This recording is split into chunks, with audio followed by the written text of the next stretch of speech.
Hello, I'm Vegas Vic, and welcome to part 2 of my new series called Memories.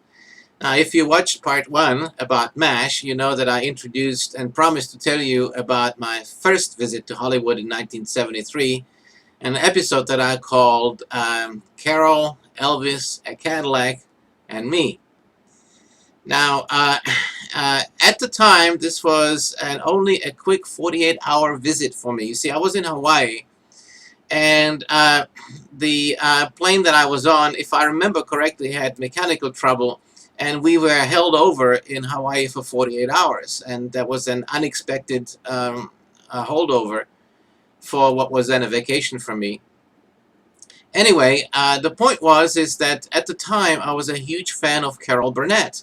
Now, she had a program on TV called The Carol Burnett Show, and I'm not sure if any of you remember that program, but it is being shown in reruns, and you can always Google The Carol Burnett Show. I thought that Carol was just absolutely hot, and I had the hots for her for sure. She was a doll as far as I was concerned, and she was very funny, and I enjoyed everything that she did. And so I was in Hawaii, and I decided, well, why don't I fly to the mainland? It was 5 hours. I had 48 hours to go. And so I said, why not? So I thought that I would just drop in on her at the studio. See what an idiot I was? And just visit and say hello, because I had a gift that I wanted to give her. And so I thought, why not? It's going to be easy. So that's what I did. I hopped on a plane. I think it was called Western Airlines at the time, although I don't remember exactly. And so I flew over from Hawaii to LAX, and from there I took a bus and to the studio where she was filming the show, and just walked right in. At the time, the security was nowhere near what it is today. Basically, you could just walk right in off the street. I mean, there weren't any fences, and there was not a security booth anywhere. So I just walked right into the studio, opened the front door, walked right in, and there was a hallway, and on one side of it were a series of studios where people were filming various programs and shows, and daytime soaps and nighttime shows. And one of those studios was Carol Burnett's show, where she was filming the Carol Burnett Show. Anyway, so I was marching right up there. I figured that I would just march right into the studio and say, "Hi, Carol. My name is Victor, and I'm a big fan, and I have a gift for you." Looking at it now, I mean, boy, was I a dope. Anyway, I made it almost all the way to the front door of the studio when this giant of a man, a security guard, with a gun on his hip, just finally approached me. He put his big hand right on my chest and said, "Whoa, fella, what do you think you're doing?" Excuse me, my nose is itching. That must have been because I remember that big gun.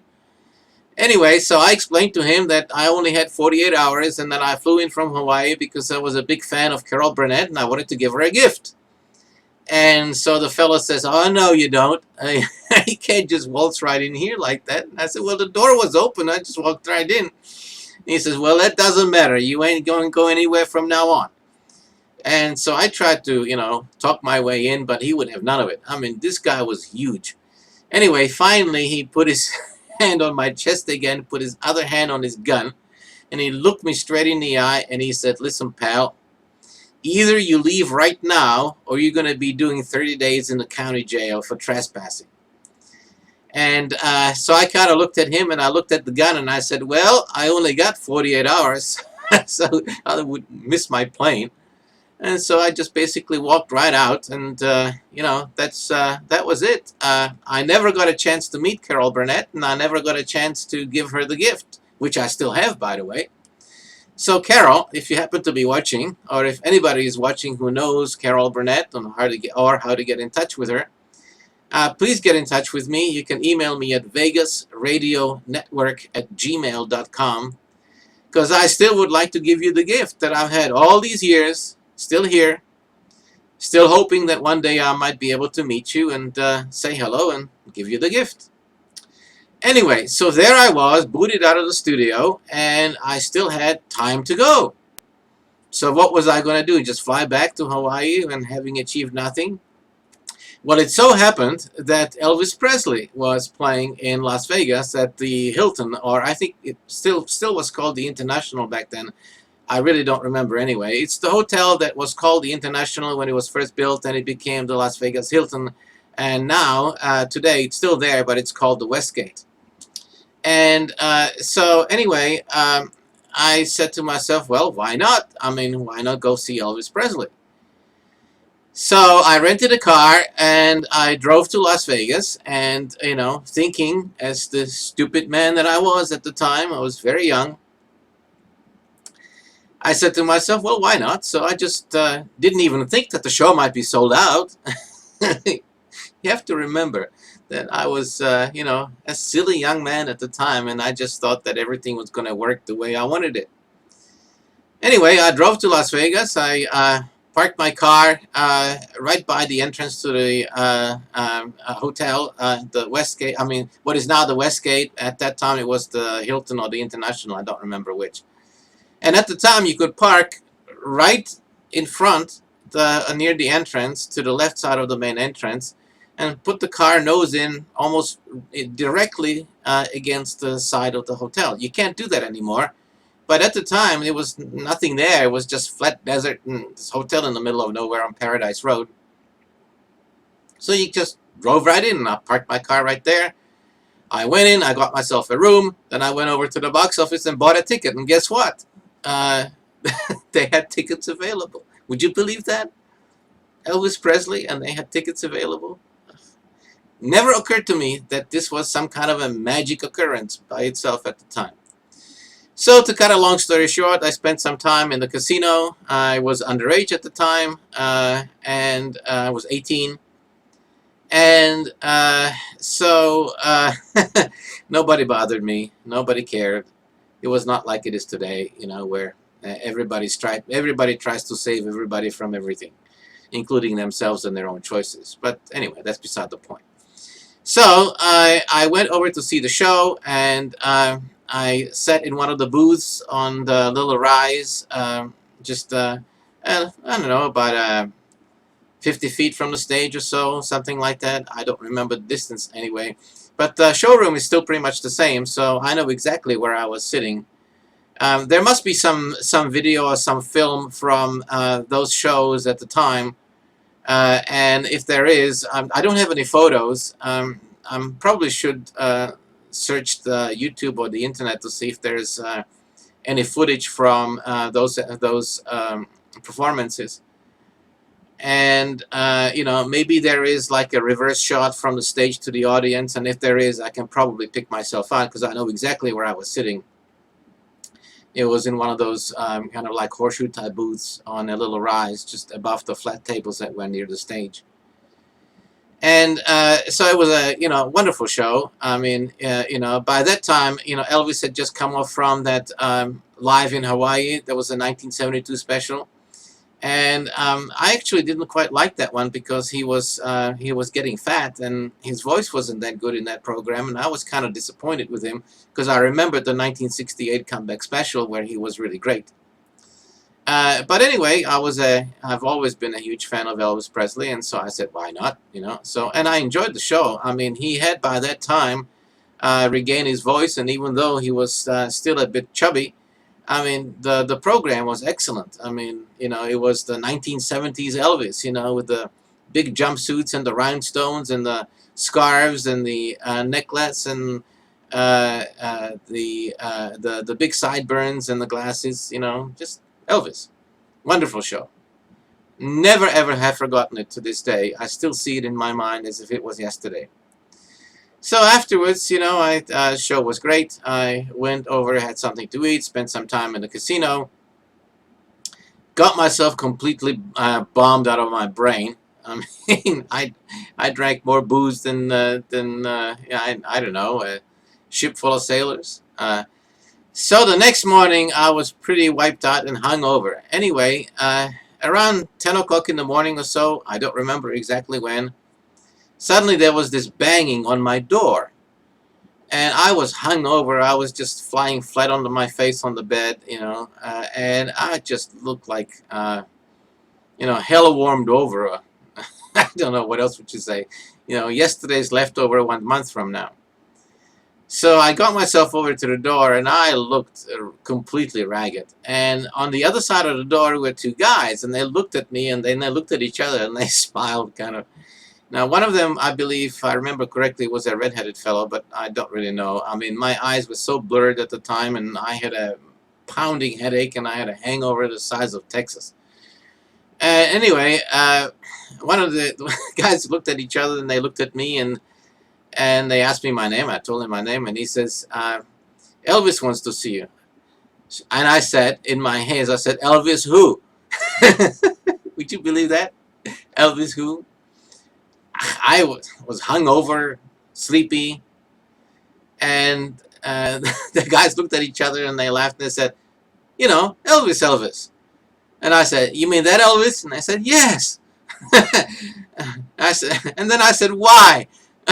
Why would anybody?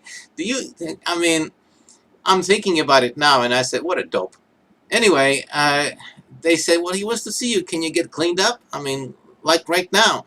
And I said, all right, all right. So I went over to the bathroom. I threw some water on my face. I pulled on a t-shirt and a pair of shorts. I didn't have any socks, so I just climbed into my shoes, and I looked like death warmed over.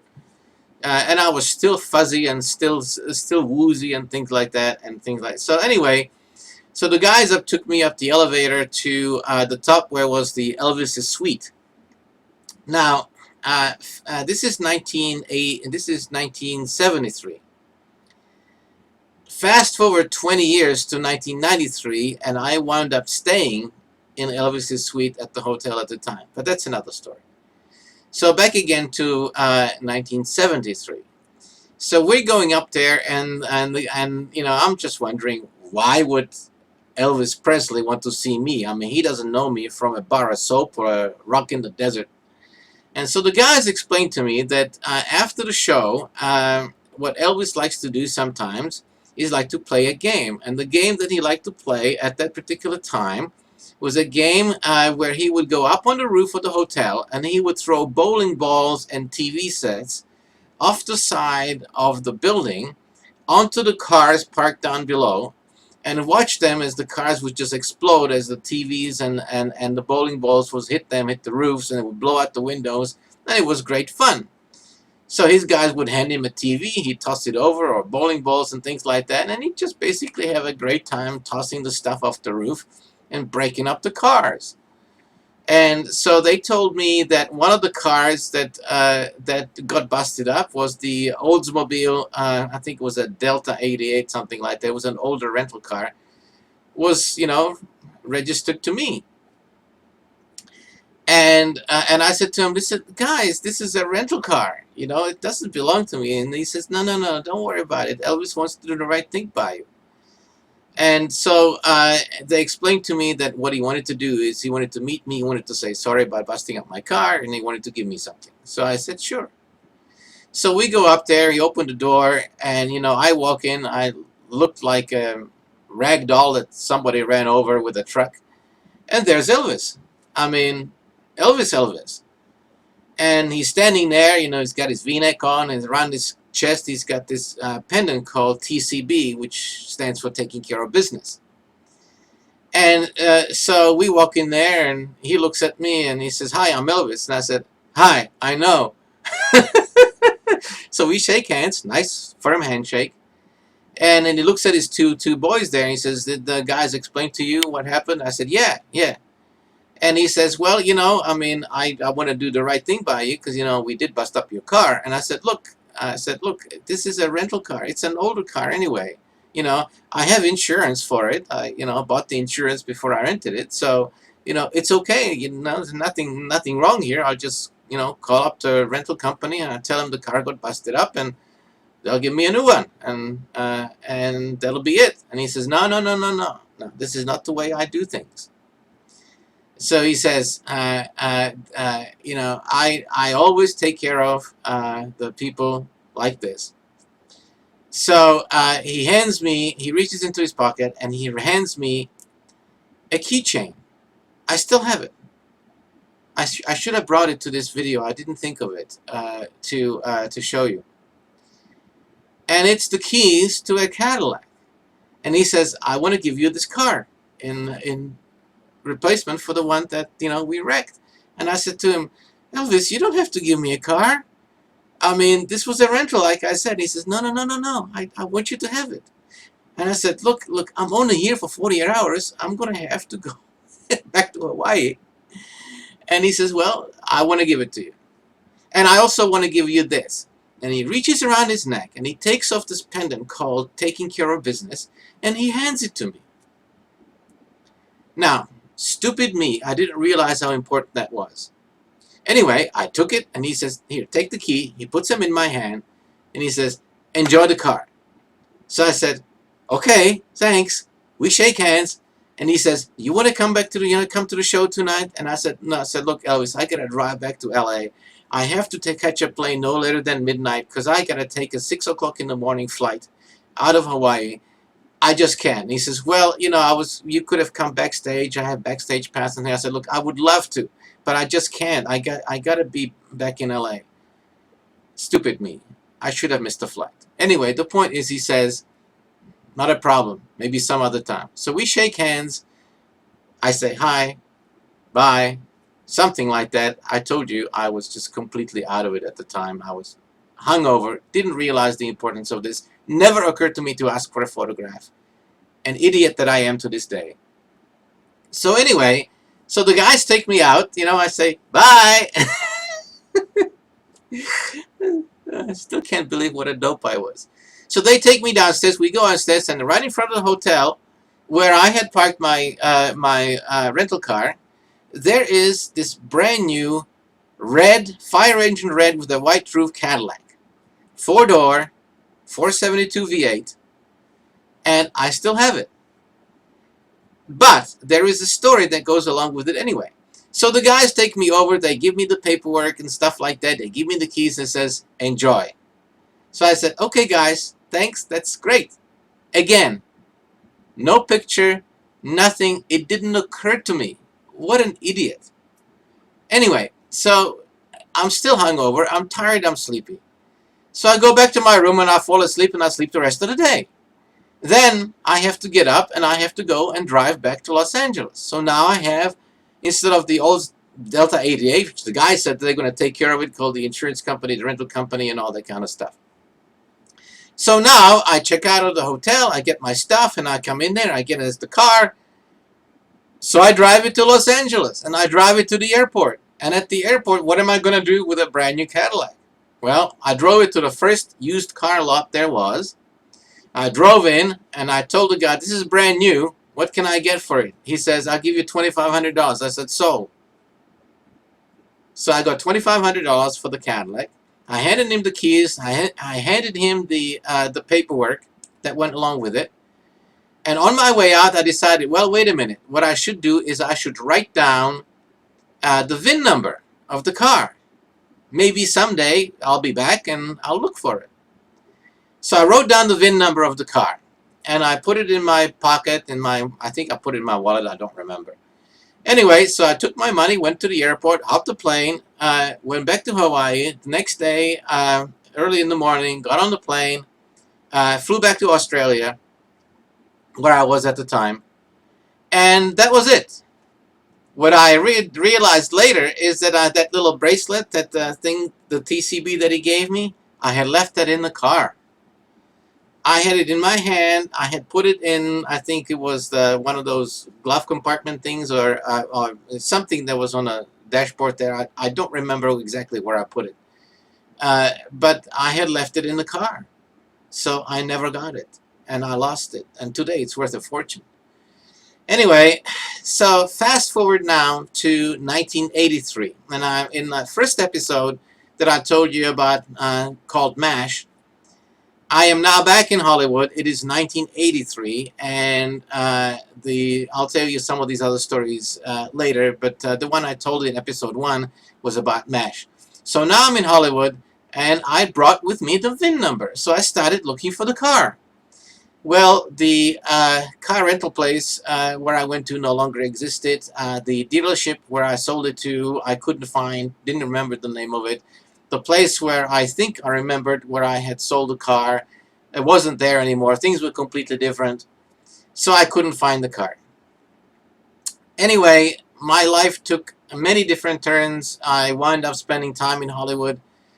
Some stories I'll tell you another time. And I wind up in Las Vegas eventually, where I made my life and my career. And so now fast forward to 1993, 10 years later. And I had bought in 1984, I had bought an Oldsmobile Toronado, which was a brand new car at the time. Kind of looks like a Cadillac with the tail end cut off it. Anyway, it was a wonderful car and I loved it. So now it's 1993. And I had sold the Toronado. That's another story. And so I'm looking for a new car, and I'm looking for Cadillacs because I want to buy, a Cadillac, preferably a 1973 Cadillac, no matter what it is. So I'm looking for one that's red with a white roof, still hoping that somehow I may be able to find that car. Well, in the newspaper, the Las Vegas Review-Journal, there was an ad for a Cadillac, and it was red and it had a white roof. So I went over to look at it. I looked at it, I took out the VIN number, and it matched. It was the same car. And so in 1993, I bought the car back, and I still have it to this day. Well, it's no longer as nice as it once was. I wanted to restore it, but for most of you who know, my mom died 3 years ago, and there were a lot of difficulties that I've had, and so the money that I had allocated to restoring the car had to go in medical costs and other things. Well, it's another long story anyway.